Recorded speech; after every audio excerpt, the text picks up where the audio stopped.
It gives me great pleasure to introduce my colleague, Michael Dyer, our curator of maritime history. Mike has a BA in U.S. history from York College of Pennsylvania and a master's in American study from Penn State. From 1994 to 2001, he was the curator of maritime history and the librarian at the former Kendall Whaling Museum. He has also received a certificate of completion in maritime history at the graduate level from the Munson Institute of Maritime Studies, Mystic Seaport Museum, and the U.S. Gallery Fellowship at the Australian National Maritime Museum, and has published articles on whaling and maritime history. Mr. Dyer has studied whaling for more than 2 decades and has written numerous blog entries and articles for museum publications. His most recent work, I now need another hand, Or the Wide and Tackless Sea Original Art of the Yankee Whale Hunt, published last month, has been a blockbuster success. So if you don't have a copy of it, stop by the store. It's a beautiful book and beautifully written. Without any further ado, Mike Dyer. Oh, let me tell you what he's going to talk about. Hold on, don't clap for him yet. Okay, here we go. This is what he talked about. The entire business of the place is the whale fisheries, specialization and management in the New Bedford Port District, 1789 to 1884. Now you can clap.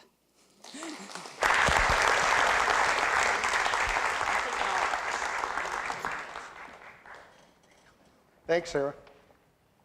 Well, Eric Hilt did a fabulous job. That's really good stuff.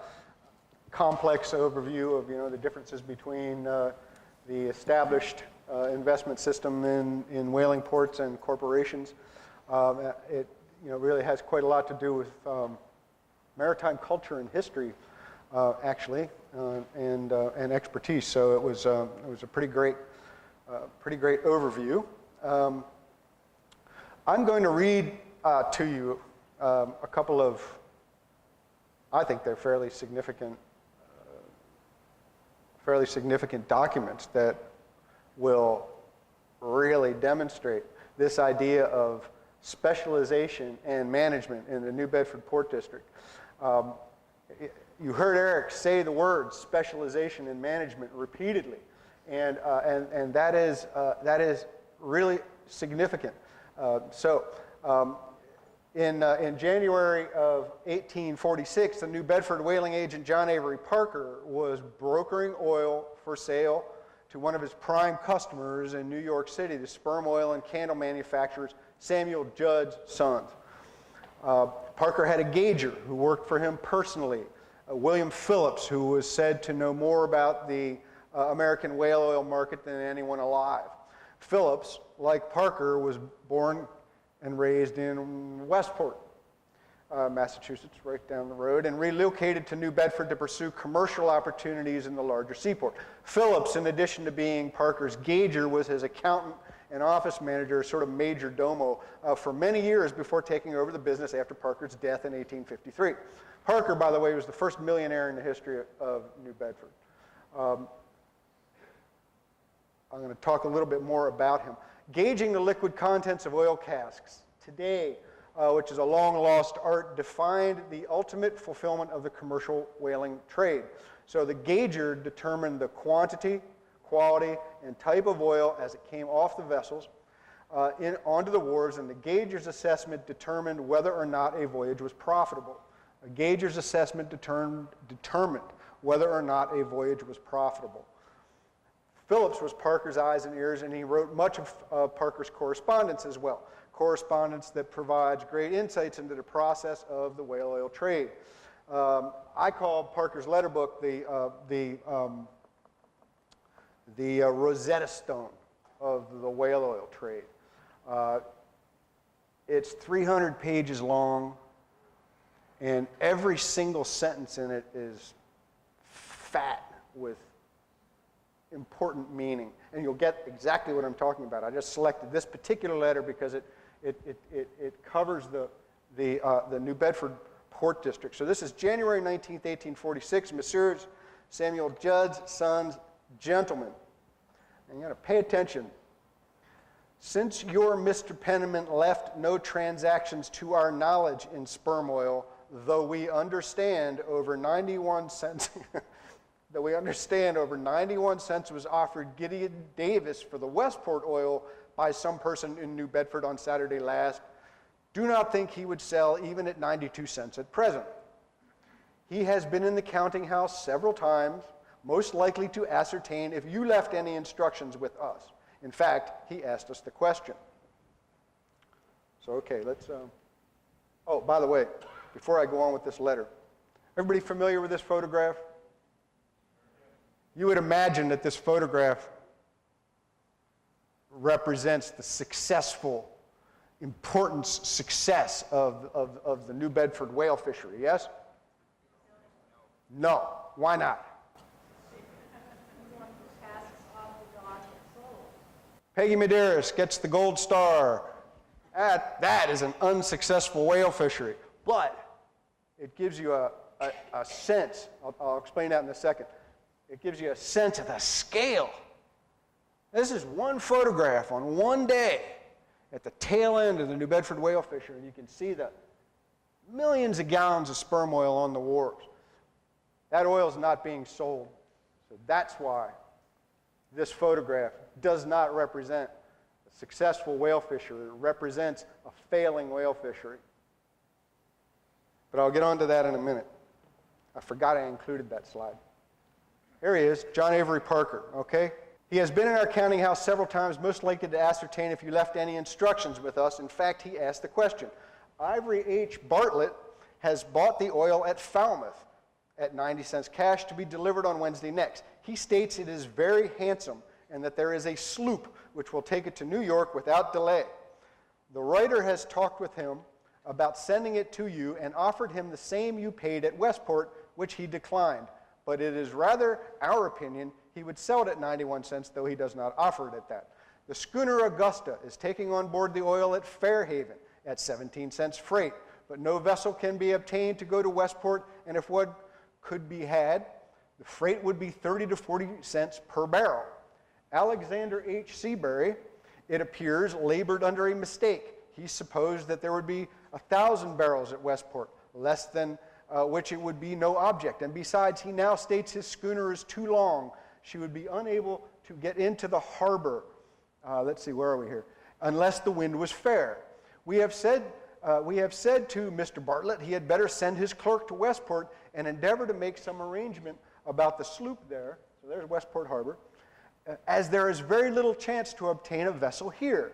If the Republic had a master, I'm going to go back to the sloop, there's the sloop, had a master, we should send him round and settle the freight afterwards, as we know you are anxious to have the oil. But Captain Sewell is sick, and she would lose money, even at 40 cents per barrel, unless some change should take place in the weather. We have heard there were several sloops in Fall River, and as that harbor is open, we have sent over there to ascertain if one could not be had, and Bartlett's man will go to Westport tomorrow. Should the weather continue cold as it is now, our harbor will be closed tomorrow. It is frozen up on Fairhaven's side now, and it is very doubtful if the schooner gets out after being loaded. In fact, she should have found it very difficult to have got to Fairhaven had she not gone over on Saturday, John Avery Parker and Son. Now, what does this letter tell us? This is not just a passing glimpse into how Parker and his associates operate. Okay, so here's New York. This is the ultimate destination of the oil. For one thing, business was conducted in person on locale. So Samuel Judds sent James Penniman to New Bedford to look over the oil and to make the deal with Parker, and who knows who else.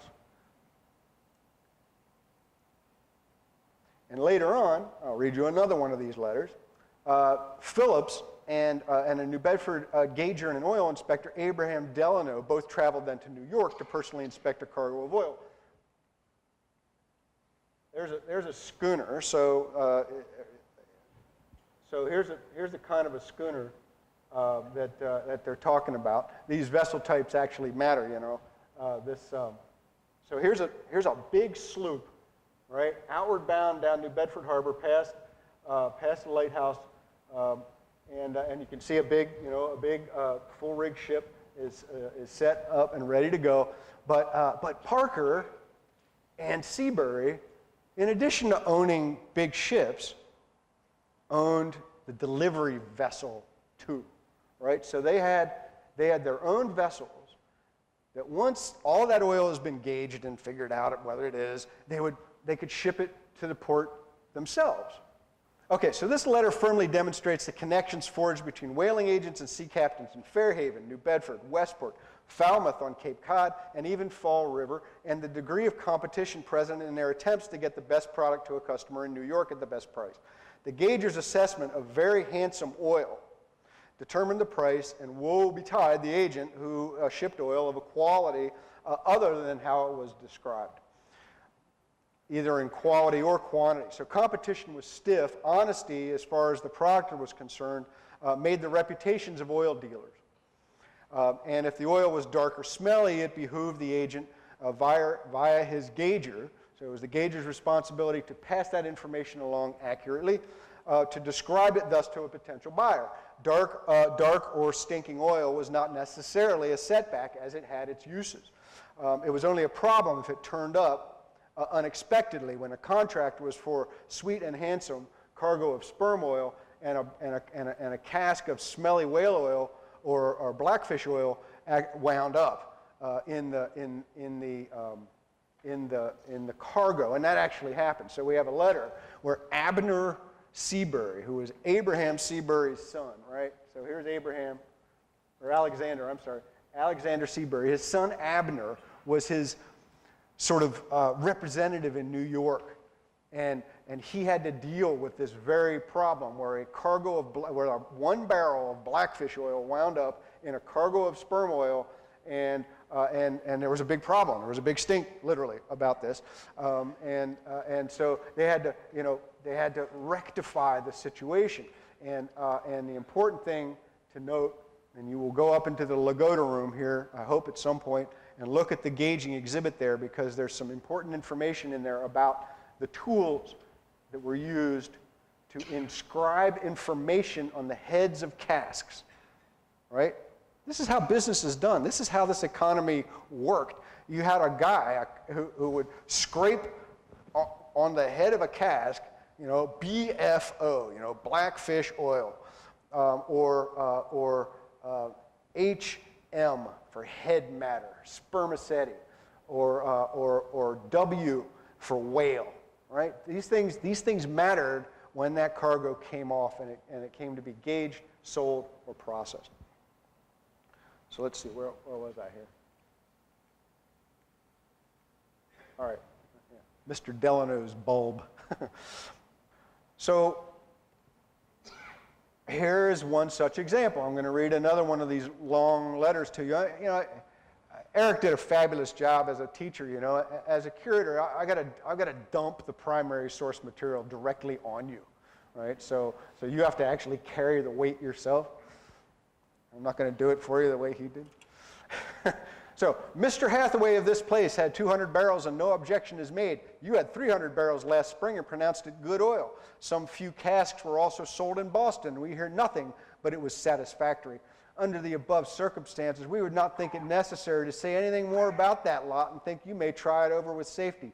The barrel of oil you speak about as being whale, we cannot account for in any satisfactory manner. There was no such barrel in the lot when we purchased it, but during the hot weather, the oil was pumped to prevent it running over. And 2 barrels were used for that purposes, and it may have so happened a cask of whale oil got on board the sloop by mistake, about which we can make better judgment after examining the barrel, after which that shall be made satisfactory. So the sloop Republic has arrived and landed the 2 casks of mixed oil, of which we have had a full examination and find cask 237 contains 50% whale and 259 47.5%. We found that Mr. Delano's bulb to be out of order. So there's Mr. Delano's bulb to be out of order, which was most likely the case at the time he first tested the oil. And if there is a mixture of the Wilmington and Liverpool packets, so that's the name of the vessel, he specifically refers to specific cargoes from specific ships. And this gets directly back to the questions that you were asking about the master. John Avery Parker hired the best masters that he could. And many of these masters, and Judy Lund will confirm this, you can talk to her about it at any point, many of these masters worked for the same agent through a portion of their career. They were an officer on board that ship, or they worked for John Avery Parker. They were a mate on that ship and worked for John Avery Parker, and they later became a master of John Avery Parker's vessels. Jonathan Bourne personally interviewed, with references, the officers and masters of his vessels. So he knew, before that guy ever set sail, exactly what his career was. Before he ever went out, he knew that. And the officers as well. So this matters. So when the Wilmington and Liverpool packets voyage came back, Parker could say, and I've seen letters to this effect, that the first 6 casks were sperm oil taken on the coast of Peru. The other 6 casks were sperm oil that was taken in the Indian Ocean, and it might not be as high a quality as the sperm oil that was taken on the coast of Peru. So they get that granular in this industry. So at any rate, Mr. Delano and Mr. Phillips will leave here on Saturday so as to be in your city Monday morning, when you can make such examination as you think proper. And we hope afterward to adjust all matters satisfactorily, as we are always ready and willing to correct errors, though we do not consider from our conversation at the time of making the bargain you have any claim upon us whatever, as the writer stated the oil had been tested, which must settle the question as to any dispute afterwards. We purchased about 1/2 the packet's oil under writer's proportion, and shall be obliged to sustain the loss. We regret exceedingly that so much trouble has been given you in this matter, as well as to have so much perplexed about it ourselves. And for the future, we shall try to avoid a similar occurrence, but having confidence in the manner we have of testing oil, we do not suppose there could be the least chance of an error. Wow. So they're taking this stuff dead dog serious. So Mr. Delano's bulb, this is a hydrometer that measures the specific gravity of liquids. And we have a couple of these in the collection, and along with a whole suite of other tools that the gauger would use. So this is the only picture of gauging that there is, and it's a fabulously good one. So we see here that here's a man who's measuring the head of the cask. Here's a guy who's scraping all the gunk off the head of the cask to see that information that I was describing, as the information that's engraved on the head of the cask. So he's scraping all the gunk off so he can see what's supposed to be there. This guy is whacking the bungs out of the cask. You can see that there's a gauging rod right here that's stuck through the bung hole, and it goes down to the chime where the head of the cask fits into the chime. So these gauging rods come to a point, like a chisel point, and they fit exactly into that groove, so that every speck of oil in the cask is accounted for. And I can tell you for an absolute fact that Jonathan Bourne calculated his profits to the 100th of a cent. And those gauging rods, you know, they got right into the crevice of the cask, so that every little bit of oil could be measured. And then the gauger has his notebook, and he's writing it all down. He's writing it all down. And there might be 600 casks of oil that come off of one of these ships, and there are 600 numbers, and they're all different. 237, 245, 238, 239 and a half, 250, 251, 257, 300. They add it all up. And that is how, based on the market, based on what Samuel Judd's sons actually wanted or ordered, based on what Wicks and Tillinghast and Albany actually expect the market to be in the lighthouses of the Great Lakes, based on every exigency and fluctuation that you can imagine in the market, these guys had their fingers in it. They knew it. William Phillips knew it. And they had advanced orders, and they were planning voyages ahead of time. So John Avery Parker, Jonathan Bourne, these guys, I'll tell you a little story about Jonathan Bourne here in a second. They were predicting what the market would do down the road. and they would send their ships out specifically to take a cargo of right whale oil and bone to be back in 2 years' time, with a 4-year sperm oil voyage to the Pacific Ocean to be back in 4 years' time, anticipating the market. And so, you know, so when you see that Jonathan Bourne owned 9 vessels, here's some news for you.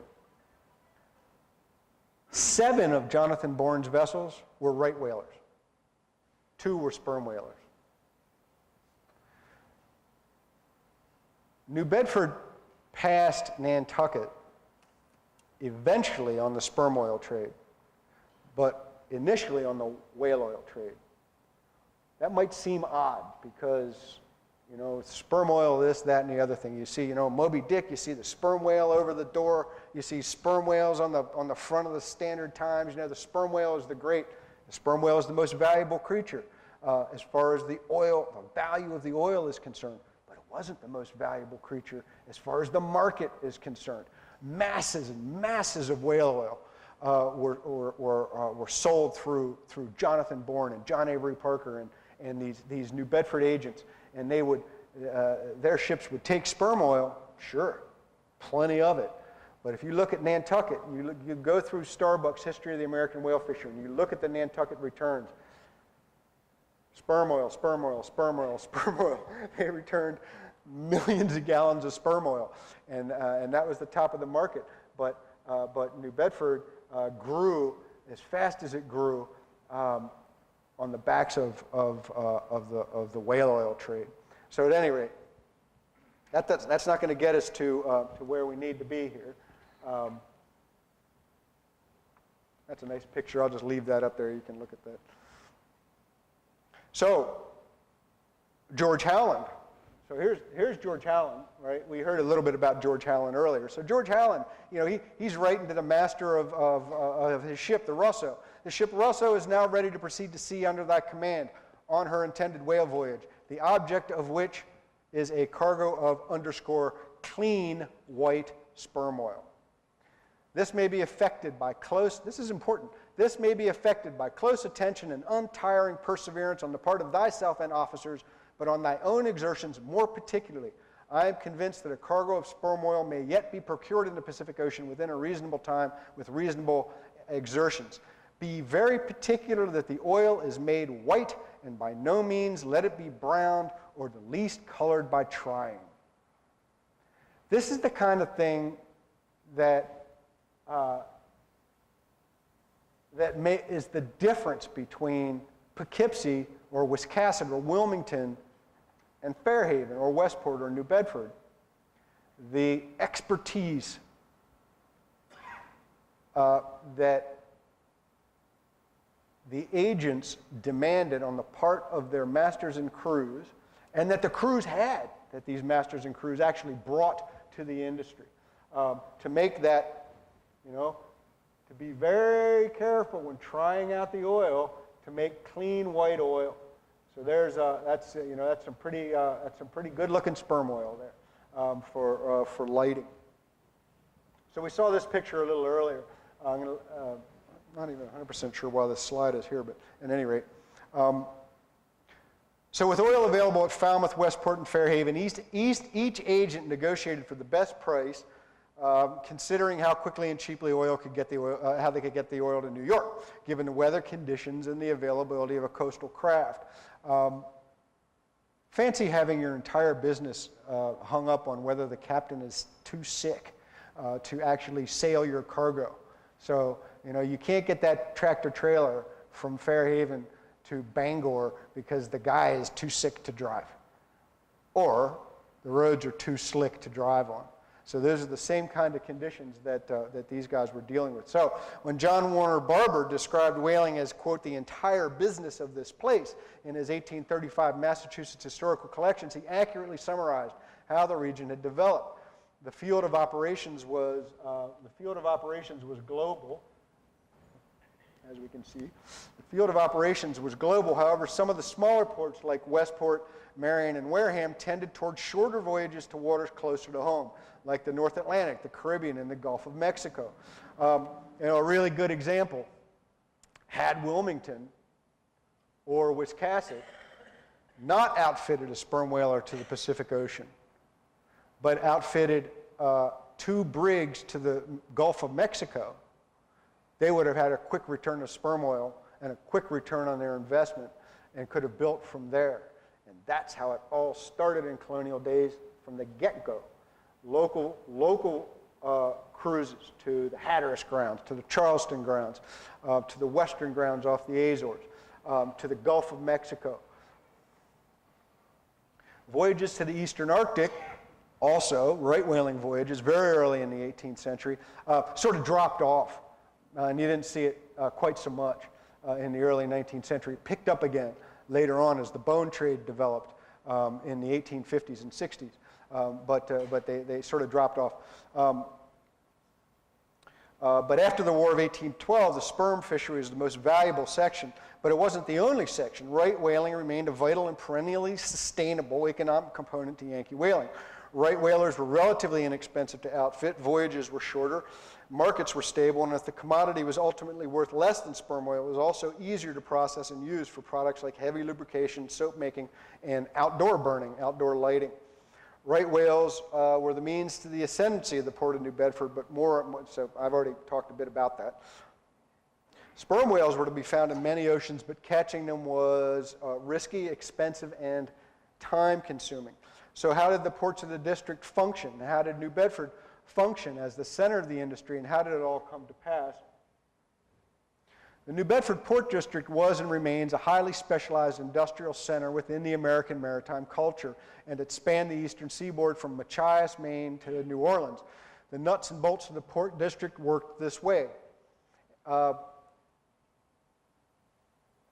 After the American Revolution, a war ostensibly fought around the concept of no taxation without representation. The Commonwealth of Massachusetts was broke, as was much of the new nation. Maritime trade was the nation's lifeblood, and now economically independent from Great Britain, funds were needed to be accrued for the nation to operate. So the custom districts were the best means. There we go. Custom districts were the best means to that end. So in 1789, the first Congress of the United States provided an act to regulate the collection of the duties imposed by law on the tonnage of ships or vessels and on goods, wares, and merchandise imported into the United States. And so this act led to the first establishment of port districts. So New Bedford was district number 10. District number 10, and it encompassed Wareham, Marion or Sippacan, Mattapoisett, Rochester, Fairhaven, Acushnet, New Bedford, Dartmouth, and Westport. So that was the New Bedford Port District. The people who were employed in the New Bedford Port District were federal employees, and that included a collector, a deputy collector, clerk, an inspector, and gauger and weigher. And there was an official gauger and weigher who worked for the Custom House. He worked for Uncle Sam. But, it's important to understand here, and this is absolutely fabulous little piece of information. Let's see if I can find it here. Here we go. This is one of the rare extant early custom house ledgers. We only have a portion of one ledger from the 18 teens and 20s, and you can see, you get a sense of 2,200 barrels of sperm oil, 900 barrels of whale oil, all these cargo, these 2,700 barrels of sperm oil. Guess what? Untaxed. Untaxed. It was products of the sea. So not only were these guys making unconscionable amounts of money, they didn't pay a nickel in tax. And you know who the primary customer for New Bedford whale oil, sperm oil was? Uncle Sam. Uncle Sam, the lighthouse trade. So when our economists are trying to get to the bottom of how important whaling was to the national economy, It's really hard thing to do, because how do you judge that? It costs the nation money. It costs the nation money. So you can look at the returns, you can figure it all out mathematically and say, whaling was in the top 10 industries because it was worth X. But was it really? I mean, it actually cost the nation. It actually cost the nation money because, you know, there were, just on the Great Lakes alone, there were 60 lighthouses, and they all burned sperm oil before 1864. That's a lot of, and they were all federally managed. So yeah, that's a lot of money coming out of the federal coffers to enable maritime commerce to go forward.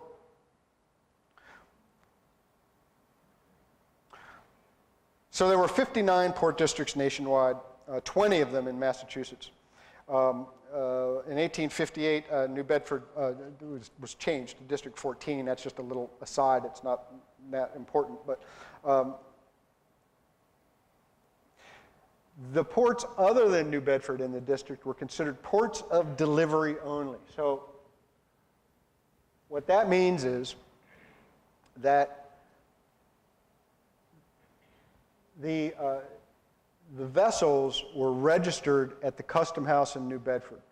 And all of the crew members who filled out all of their forms, like these, you know, Seamen's Protection Papers and whatnot, filled them out at the New Bedford Custom House. So there it is. There's the New Bedford Custom House, and I'm very happy to say that this stairway has been recently reinstalled. It was taken away some years back, but it's back now. So that's pretty cool. So here's the Custom House, and actually, you know, this was the this was the Custom House in 1815. So the port grew in importance. But you know, at all of these ports, you know, where vessels would return, there was an inspector there, and the inspector's job was to fill out this form. And this was the form that then went to the Custom House, and this was the means by which, you know, all of this oil was accounted for in the federal records.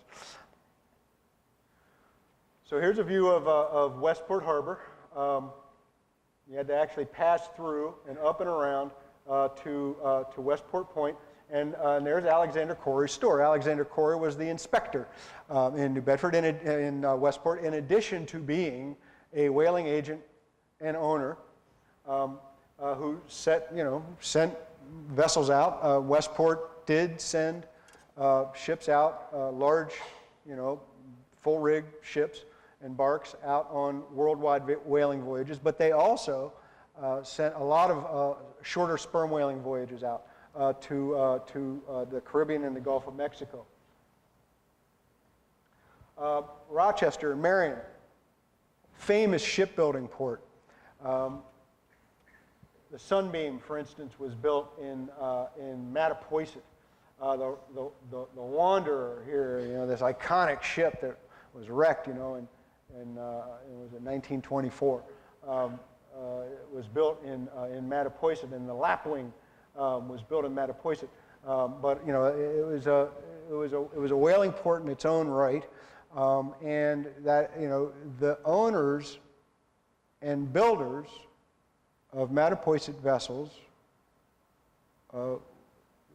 were the primary investors. So Joseph Miggs and Gideon Barstow built ships, owned ships. So in answer to the question, who asked that question? Somebody over here asked that question. In Mattapoisett, the builder was the owner in some cases. Wareham. Wareham sent out a few whaling voyages. It wasn't a major whaling port, but if you want to do something while you're in town, take a drive down and check out the Wareham waterfront. It's a very interesting place, and you know, the way the harbor sort of comes up into this little river, and there's a long wharf along that with the big beautiful houses, and right out here in our lobby, you'll look up and you'll see this fabulous sternboard from the Brig America of Wareham. It's a fabulous thing. You know, and there's the figure of Columbia herself, and she has global interests, navigation, industry and agriculture, learning, right? Over time. So what's that say about our America? We're going to make America great again? Shipbuilding in Wareham, make America great again. And the Port of Marion. So the Port of Marion was not an insignificant sperm whaling port, as you can see. You can see from this accounting. Right there in Dartmouth, the famous shipbuilder John Mashal, this black kid who was recruited from Virginia to come up here because he had skills, and he became part owner of the Matthews and Mashal Yard in Dartmouth, and they built famous ships. And this is one of two pictures of shipbuilding in our region. You'd think that there'd be a whole lot more than that, but the other one is this one. And I talk a lot about it in my book, so you get a copy of the book, you can read all about this. It's a very interesting sort of story behind this illustration. But this is Fairhaven, and here's the same ship. According to Benjamin Russell, coming back to sea or heading out to sea. It's probably returning with a full cargo of sperm oil. If I knew Benjamin Russell and his customers who liked pictures of their ships coming back full. Here's just sort of a document that from William Potter, who owned shares in a Dartmouth vessel. The ultimate point of this conversation is the returns of oil. Its gauging, its determination of its quality, its distribution. So if you imagine, how did they know in Baltimore or New York that the sperm fishery was worth anything? Well, they had to buy sperm oil for their houses. And you're spending $2 a gallon for this stuff. And you're like, that's pretty good. That's, you can make some money doing this. But as Eric so beautifully pointed out, it wasn't that easy to operate a whale fishery if you don't know what you're doing. And even if you did know what you're doing, the legwork, the extent of the business relations, the marketing of the product, the anticipation of what the market was going to do was a full-time job. So thank you all very much. I'll be happy to answer any questions you may have.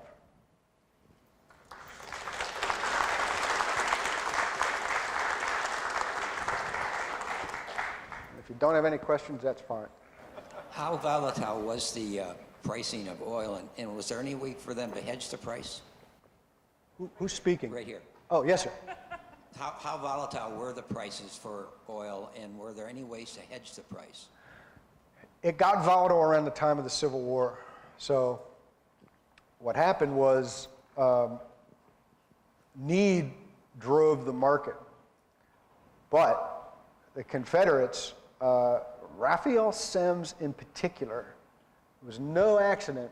Raphael Semmes bought sperm oil for the federal government. He worked for the Department of Commerce, and his job was to buy sperm oil for the lighthouse trade. So it was no accident that the Confederates targeted whale ships. If you could cripple navigation in the north, you could cripple their ability to function. And so during the Civil War, there was a great fluctuation in the market. And after the Civil War, it just shot right up. Sperm oil reached its peak value immediately after the Civil War. But throughout the industry, gradations were small. They were relatively small. And if you believe what the owners have to say, the market is always terrible. It's always terrible. It's always slow. And I'm not sure about hedging. Hedging is having Zachariah Hillman build your ship. and having Dean and Driggs outfitted with harpoons and lances made with iron that came from the rolling mill that you owned, with casks made by the cooper who works for you, with sails made by the sailmaker whose loft is in your counting house, on the wharf that you own. So, and in Parker's case, insuring the vessels with the insurance company that you own, in the bank that you direct. So, am I kidding about this? No, I'm not kidding about this. This is, these pictures of specialized managers, these guys, as Eric said, not everybody could get into this club, but if you got into the club, you were in it. And that translates into insurance, into banking, into the copper company, into the railroad, into the rivet company, into the steel rolling company, into the oil refinery, into the shipbuilding business, and shipping, commission merchant business, and into the pork and flour business. Samuel Rodman tried to run a flour mill right here, right up the river for a while. It didn't work out, but he tried it, and failing that, he sold fresh water. So he had a ship that would fill up with fresh water right up the river, and bring that fresh water down and fill up the casks for the whalers that were outward bound with water that he provided. So Wilmington, they don't stand a chance. They don't know what they're doing. They don't know what they're doing. Yes, sir. Mike, yeah, I'm very interested in this gauging. Gauging. Both terms. I see no mention of temperature. When they took, did they take temperatures of No. the oil? But you needed to calculate the expansion of the oil. I spent Could time be. as mate on tankers, and that was part of our job. And is it the reason why the barrel was displaced by the ton, the TON, and TON in Europe? Tonnage came to be a sort of general application across the board. European English measure and American measures are different measures, and the language is different. So a ton actually meant something in English measure. It was a certain size, and English coopers were gilded. So in English cooperage, a 237 barrel cask was a 237 barrel cask every single time. It had to be exactly right. Americans weren't like that, and so a cask with a head of a certain dimension would be calculated, and you can see this up in the exhibit upstairs. There's a drawing. We have a number of these cask stowage diagrams, right?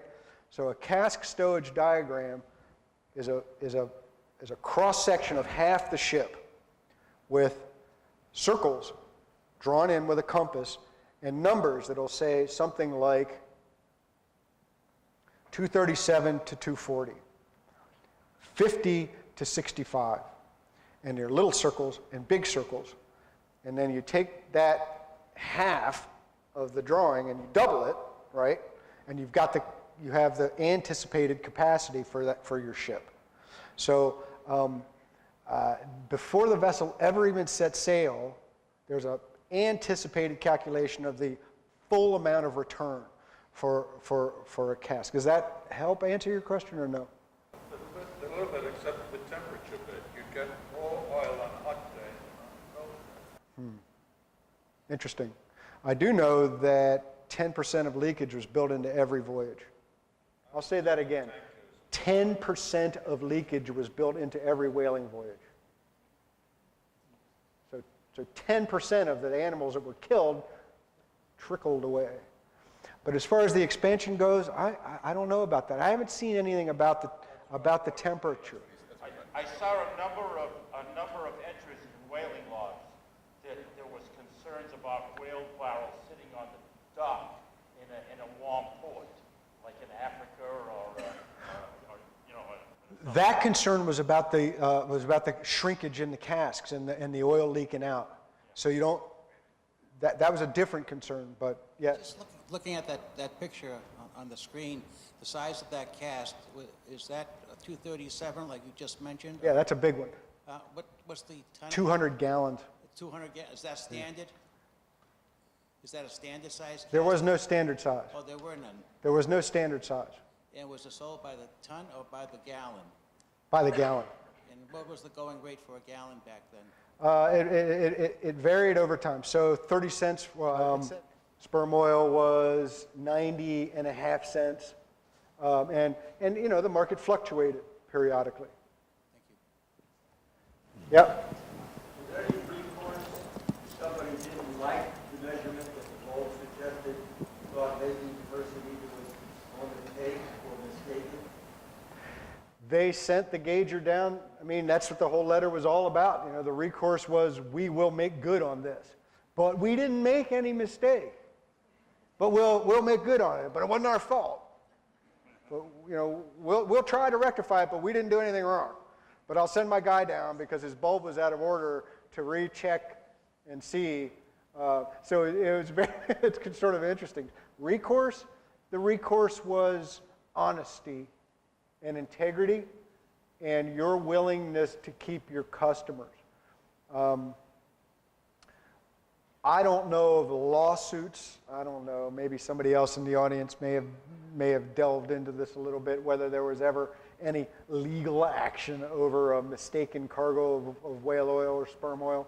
I believe it had more to do with the reputation of the agents and the owners and wanting to keep their customers happy. Yep. Yes, sir. You talk about the number of people in the club and the group who have the capital, I guess. How big a group is this? You know? When you look in the index of the New Bedford Ships Registers, 3 volumes, from 1789 to 1850, 1850 to 1870 or 69, or something like that, and then to 1920, you'll see hundreds of names. Hundreds of names. And some of these people they didn't have a lot of money. Like when Jonathan Bourne first invested, he was a grocer. He was a kid. He worked in a grocery store. And he worked in a grocery store for a couple of years, and the next thing you know, he's putting money into the South Carolina on a right whaling voyage. And the next thing you know, very shortly thereafter, he's putting money into the General Pike on a right whaling voyage, and within years, he owns his own ships. So I'm not sure how tight that club actually was. You know, if you had the money, you could put the money in. But you know, you can look through the ship's registers and see just how extensive that is, and it is an incredibly valuable tool between the New Bedford city directories and the ship's registers. You can get a really good snapshot of who's doing what in the whale fishery in New Bedford. Does that help? Bob? Yes. Yeah, thanks, Mike.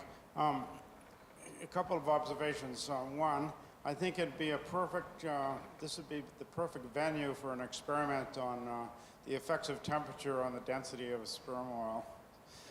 We could do that somewhere. What do you reckon, Bob? Okay, the other... Yeah, the other thing is that for all of us here, anybody who hasn't done it before, you should go up the street to the customs house and then go a little further up to the library and see where some of the whale money went. But my question is, in both your talks today, you talked about the club, the group of people who were the investors in the whaling voyage, and presumably everybody got together before the ship went off, and the captain had some instructions about what the interest in the investors was, what kind of oil to get and where to go. But once the ship left the harbor, you know, it was all in the hands of the captain. What happened with that? Did the captain have much discretion on where ultimately to go and what to pursue? He was told he had discretion. He was told he had to, so the way it goes is like this. You will proceed to the plate grounds, Rio de la Plata, where you will take, say, 2,000 barrels of oil. And then, after that, you can go to the Indian Ocean and use your own discretion, trying to please return within 3 years with 3,000 barrels of oil. So, I mean, you know, it's like going fishing, you know. It's like the fisherman's wife, the wise fisherman's wife always has the pork chops ready, you know, before he comes back. And it's the same sort of thing. It's like, yeah, you're going to go down to the Rio de la Plata grounds and you're going to take 2,000 barrels of oil. Okay. Maybe they would do and maybe they don't, but that's the instruction. And then after that, he can do whatever he wants to do. Does that help? Yeah, well, in the course of a voyage, I mean, in some of our readings, like multi-day, sometimes at sea, ships will meet up one another, they'll have a gap. And was that some of the information that will get shared? Absolutely. Absolutely. You know, spoke with Captain Tabor of the Abraham Barker, who took 300 barrels on the line last April. Will proceed to the line this April. So absolutely, that sort of information was passed around. Yeah, Judy? I was just going to say, and if you were a good captain, you then kept a book in which you remembered that Joe Blow took those whales in April, and you kept that with you. Also, Sam Osborne, the principal agent in Edgartown, was an agent who kept a ledger with where all his vessels and anybody else they had heard about had seen what particular breed of whales went. Right. And so a good agent and a good owner and a good captain, if he really was good, had this information about the biology of the whales. Could you hold that book up again, please, Sarah? Buy that book and read it. It'll answer a lot of these questions. Yes, ma'am. Yes, I wanted to ask why was the more valuable sperm oil used in lighthouses as opposed to more vanillin? All right, a softball. Because it burned, there was a test. And Raphael Semmes actually describes this test in a circular that's in the Whalemen's Shipping List and Merchant's Transcript newspaper, where he says that he is looking for sperm oil that will burn through the entire lamp without going out, without fouling the glass chimney, so that the whole bulb of sperm oil in the lamp will burn completely down without any residue at all. So that was the test. And that's what you needed in a lighthouse. You had to light it and forget about it until it was time to fill it up again. Right whale oil, that's not going to happen. The stuff smokes like crazy and stinks to high heaven. But it worked outside. You could burn it in a lamp outdoors because it would just, it would throw some light, but all the smoke would go up. Terrific. Let's leave it there for Very good. lunch. The name of the book again is O'er the Wide and Trackless Sea. Trackless. Oh, sorry, Trackless Sea. Yes, Original Art of the Yankee Whale Hunt by Michael Dyer. Let's give Mike another round of applause.